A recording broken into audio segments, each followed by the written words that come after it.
Hello. It's that time of the week. Hello, we are live. It's time for Profitable Impact Weekly. This week we are talking about how to get clients from speaking at events. That's our jam. We're super pumped. But before we jump in, I want to ask you a very serious question. Have you seen that commercial from the Super Bowl with Jason Momoa? Because oh my gosh. First of all, I love him, but when he takes his hair off, that is too much, you guys. So I would love to let us know in the comments, have you seen this commercial? What do you think? It's such brilliant marketing. I love clever marketing. And at the end, when he's trying to bench lift just like the bar from the weights, I died. That was so funny. Oh my gosh, you guys. So I don't know. Have you seen it, Kat? What'd you think? I thought it was hilarious. And the funniest part is you feel so cheated.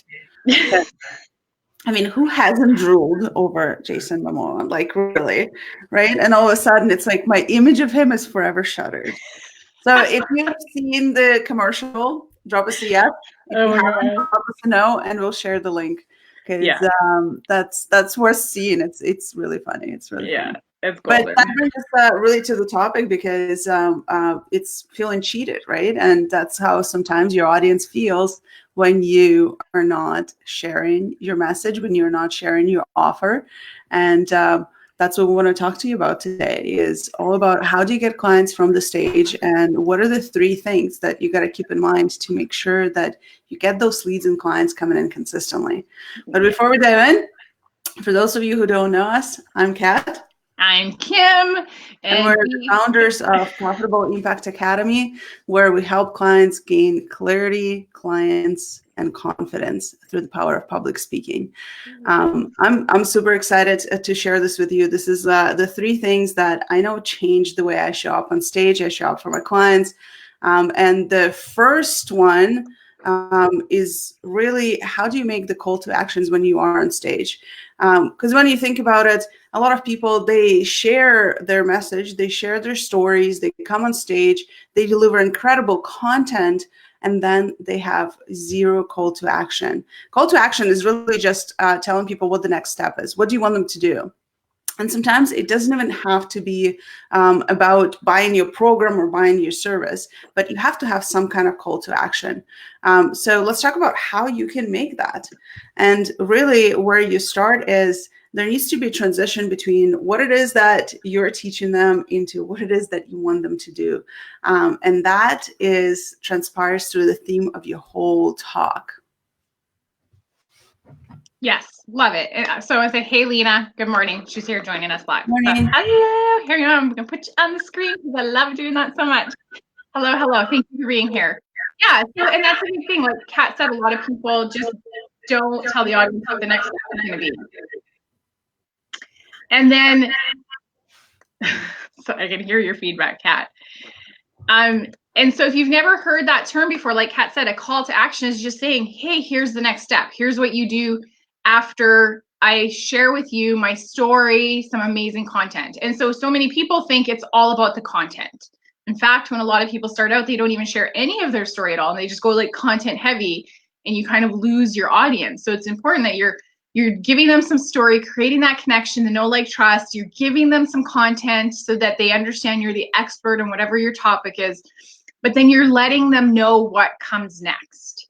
And so that's the piece that was the piece that I was missing when I first started sharing from stages, for 6 months. I just thought, just this exposure alone. And I think that's what a lot of people believe is just the exposure and being on the stage is enough, that people are going to be so compelled, they're going to come and ask to work with you. And now, yes, that can happen, but it's going to take a lot longer for you to actually get clients from your speaking events if you're not just being super clear and saying, hey, here's the next step. And it doesn't have to be selling. It can be an offer, but it doesn't have to be. And in fact, one of the questions we get asked so often is, what do I do when I'm not allowed to sell? And so that's what we're going to share with you next. Is there are a lot of different types of calls to action that you can do. It doesn't have to be making an offer for someone to purchase a program or service, although we fully endorse that. We really want you to embrace the idea of, a lot of people have so many hangups about selling and they don't want to feel salesy or spammy. And it's really important that you fully embrace the fact that when you make an offer or when you make a really solid call to action, what you're saying to your ideal client that's in the audience is, I see you, I want to help you, and here's how we make it happen together, right? And that's a lot different than being salesy or spammy. And I really heard this term, or I heard this term recently, I really love it, is the idea of ethical selling, right? Selling from a place of truth and authenticity, because you know that you can help that person fix whatever their problem is, okay? And that is so different than being salesy or spammy. That's not something we endorse at all, but you have to get comfortable with making offers, no matter what it is. So there's all different types. Go ahead, Kat. And there's different types of offer calls to actions that you can actually make. The offers are not just you offering your service, but it could be you offering a resource or a call, right? It could be you giving a gift. That gift could be a free program. It could be a ticket to an event. There's so many different types that you can do. You have to really look at the spectrum of your business and what are some of the offers that you have. Because when we use the word offer, most of the people go into, here is the service that I offer. But in reality, an offering to your audience could be anything that supports them on their journey. We teach our mastermind in depth, creating different offers in their business, because you never know where the person is in their journey when you meet them. You will be speaking in front of different audiences. Sometimes the audiences are just starting out entrepreneurs or people who have an idea, and you have to meet them where they're at and offer them a resource that will support them in taking the next step.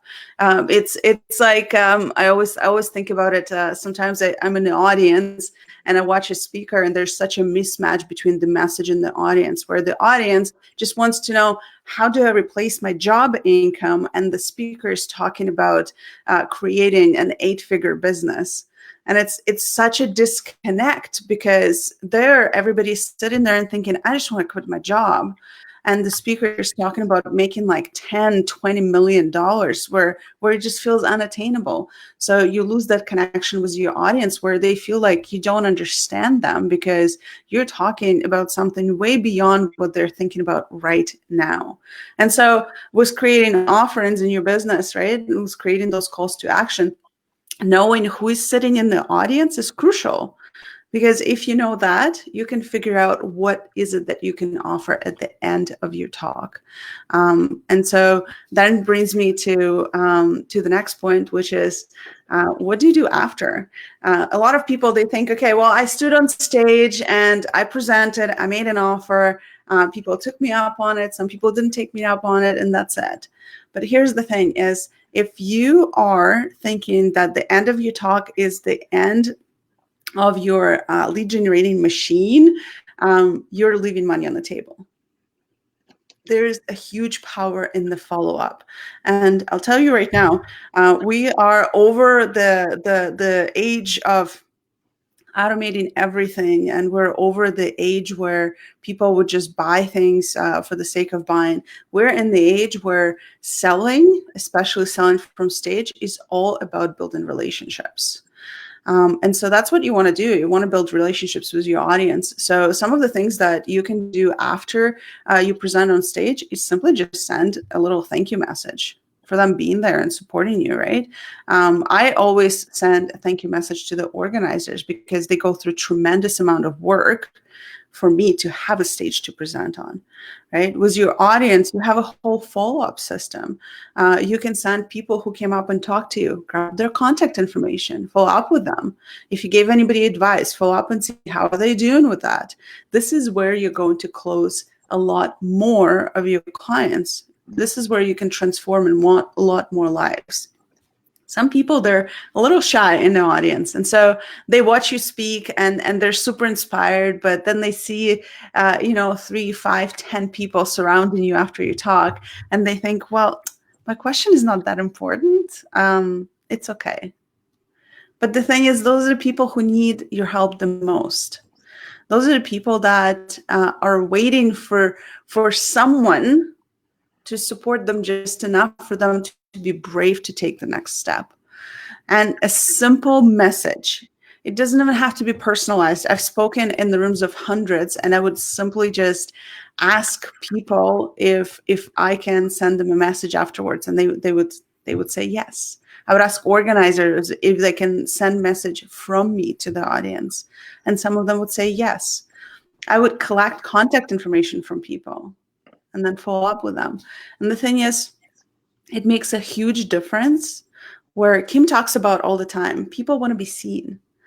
And it makes such a huge difference that one message is going to make that person feel like you saw them, feel like you understand them, feel like they're important. And for me as a consumer, that's one of the most important things. And for me as a business owner, that's one of the most important things, is I want my audience, I want my clients to feel like they're one of the most important things in my life, because they are. Yeah, love it. That was amazing, Kat. So guys, so it's making a call to action. So some type of offer, whether it's free, whether it's paid, but showing your ideal client who's in the audience what the next step can be for them to, right, potentially work with you, get a free resource, but build that relationship. That is huge. It is. It's all about relationship building. That's why we love speaking from stage, because the energetic connection that happens when you are the speaker in the room it just happens so much faster than on social media and trying to like post every day on Facebook or run Facebook ads. Like it can be so immediate, and people will want to work with you much faster when they have seen you in person. And that's why this is our main strategy that we use in our business. So making the call to action, right? There's a lot of different things you can do, not just making offers for paid products. And then following up, nurturing the relationship after the event, right? Like Kat said, continue building those relationships. Don't just think you speak and then you're done. Connect with those people that talked with you. In fact, I did a webinar a few weeks ago, and I offered my email address. I just said to people, if you have questions specific to your business, here's my email address, because sometimes webinars can be very impersonal. I was blown away by how many emails I got from people saying like, hey, yeah, this was like your webinar was so great. I do have a question. Like, tell me more about this, or how would this apply? Would this work for my business, right? So I showed them how they could continue the relationship even if they weren't ready to buy the offer I presented in the webinar. So start thinking about that, as how can you create opportunities for the people in the audience to continue the relationship with you outside of just, hey, come see me at the back of the room. Because like Kat said, not everyone's going to feel comfortable doing that. So create that for them. So guys, we want to say thank you. First of all, we want to know about what do you think about that Jason Momoa commercial. And if you haven't seen it, go find it. Just search Super Bowl Jason Momoa. Lena said she was watching from Mexico. So thank you, Lena, for like showing up and being here for us. We really, really appreciate it. And guys, here's what our call to action for you this week is. We would love to have you go check out our YouTube channel and hit the subscribe. It's like a bell, subscribe. All of our shows for our Profitable Impact Weekly shows are there. So if you want to binge watch on like learning how to leverage speaking to grow your business and create that lead generation machine that Kat just talked about, you're going to find it there on our YouTube channel. And so it's profitableimpactacademy.com/YouTube. Or you can go to YouTube and just search Profitable Impact Academy, and you'll find our channel there.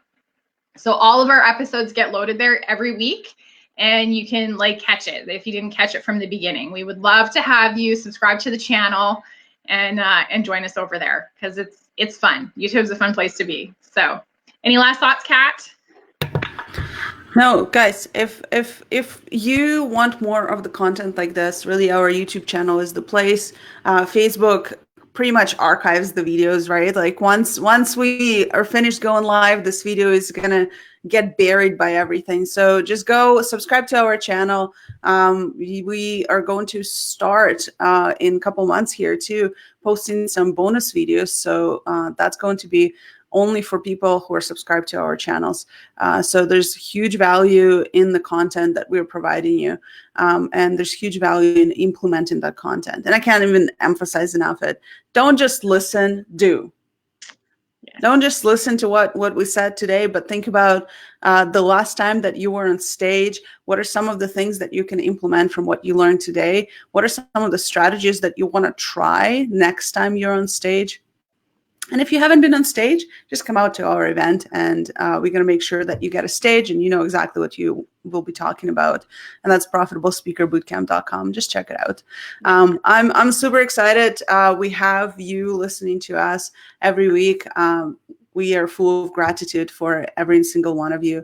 To me, when you guys reach out to us and you're telling us the things that you learned, the things that you implemented, we had people reach out to us to say, like, because of the one thing that we shared on the show, they secured a stage. And to me, that's what makes me feel full. Mm-hmm. And I feel fulfilled in my life, truly do right now. And it's thanks to you. So, yeah, thank you. Love it. Okay, before we go, Secret dropped us a question. She said, the wheels in my head are turning. Would it be possible to tell them at the beginning of the event, I want to go around the room and see how I can answer a question or help them? And if it's personal, then I'd like to approach them after the event and talk just between ourselves.